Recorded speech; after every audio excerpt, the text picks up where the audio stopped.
welcome to the Biblically Inspired Life.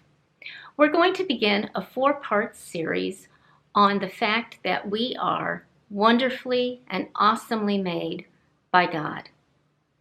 It says in Psalm 139 that God knows everything about us because He created us. And we as humans have different aspects to our lives. We have the physical, the mental, the spiritual, and the social aspects. So today we're going to begin with the physical aspects and how we should view our bodies in the way that God sees them. We'll begin with James chapter 5. It speaks in verse 1 about how the rich men have gathered up riches. But we hear and we read in verse 2 that their riches are corrupted and that their garments are moth-eaten. And then we find in verse 5, it says, "Ye have lived in pleasure on the earth." The earth is temporal.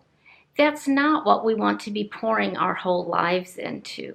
So the physical world is not our eternity. So let's talk a little bit about what we should be thinking about while we're here on earth.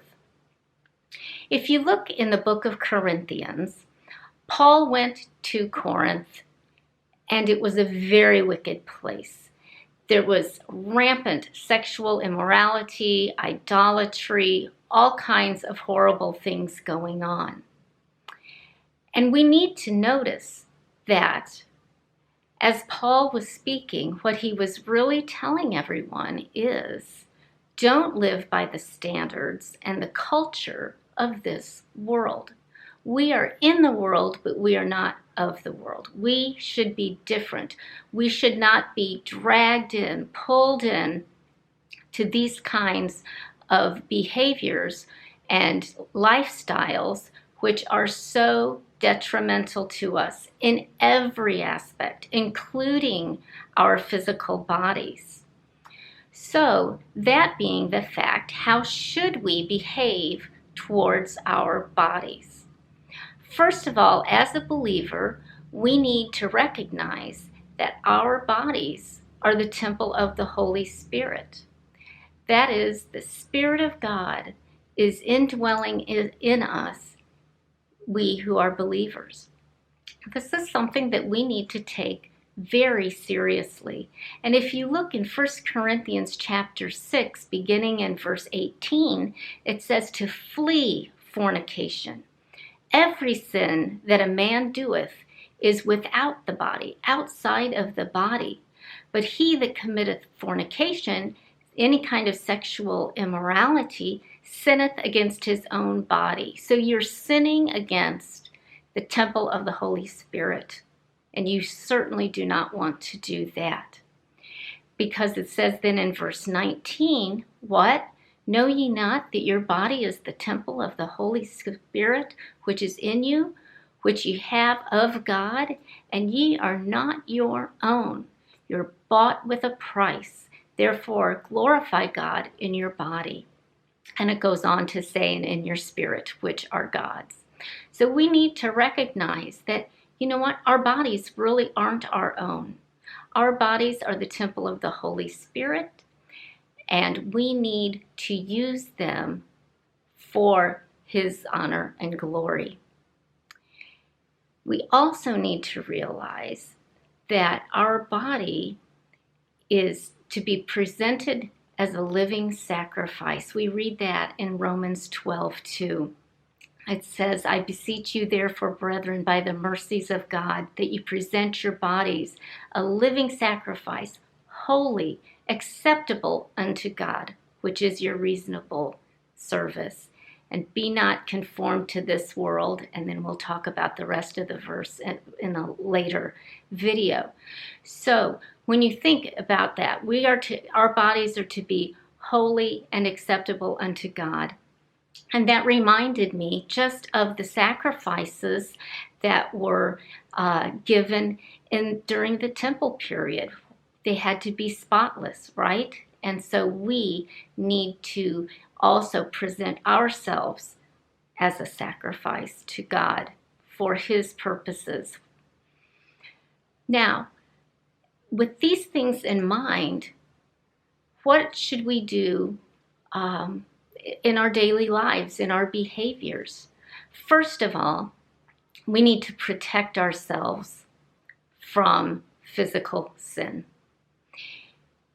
Physical sin, while it is a sin against the body, it is against the temple of the Holy Spirit, it will affect you spiritually as well. So don't kid yourself. Don't think that, oh, it's just my body. My body's temporal. My body's not, I'm going to get a new body. That's what a lot of people say. Oh, it doesn't matter. I'm going to get a new body. Yes, you are. But this body is important as well.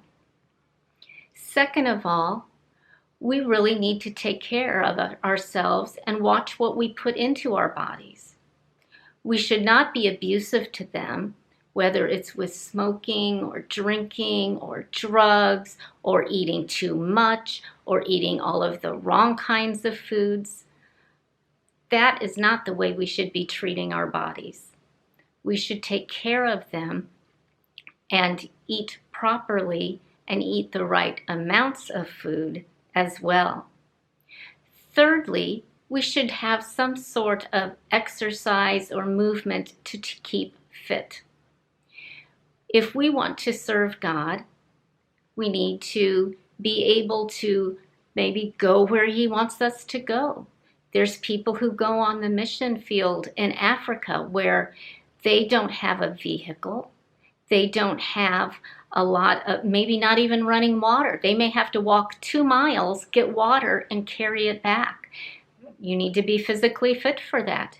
You don't maybe know what God is going to call you to do, and you need to be ready for that. You don't sit and wait. You have to be prepared so that you're ready to do what He asks you to do. And it's very important. Recently I read an article, and it was a study that was put out by Harvard University. And it looked at several different factors of healthy people who lived a long time with a high degree of satisfaction, meaning that they were able to be mobile and active and live, not just live long, but live healthy as well. And there were 5 factors that contributed to that. Not smoking, having a normal weight, maintaining normal weight. Third was daily movement.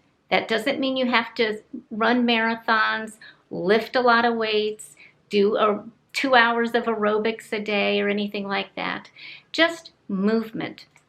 I'm sure you've heard, don't park your car next to the store, park out and walk, take the stairs, things like that.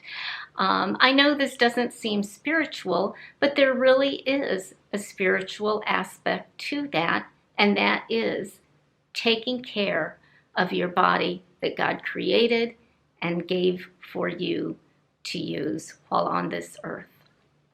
The 4th thing was no alcohol, and the 5th thing was a nutrient-dense diet.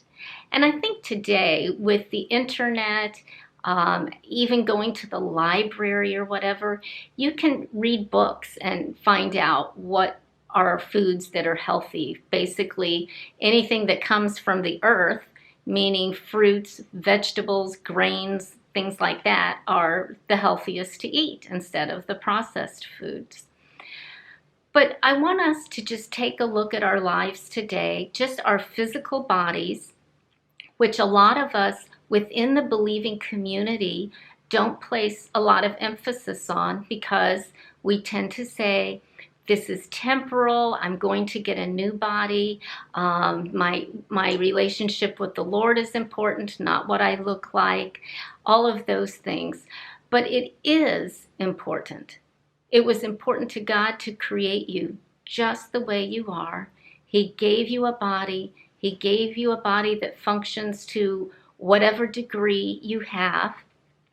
And we're to use that, take care of that. We're to present our bodies as a living sacrifice. And what kind of sacrifice do we want to present to God, to use?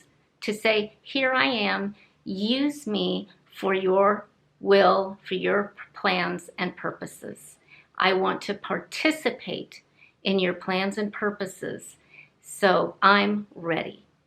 So I encourage you to just think about some of these things today and how maybe you can improve some areas of your physical life just to present yourself to God and say, I'm ready, I'm taking care of what you've given me physically, and I want to be used by you. So until next time, thanks for watching.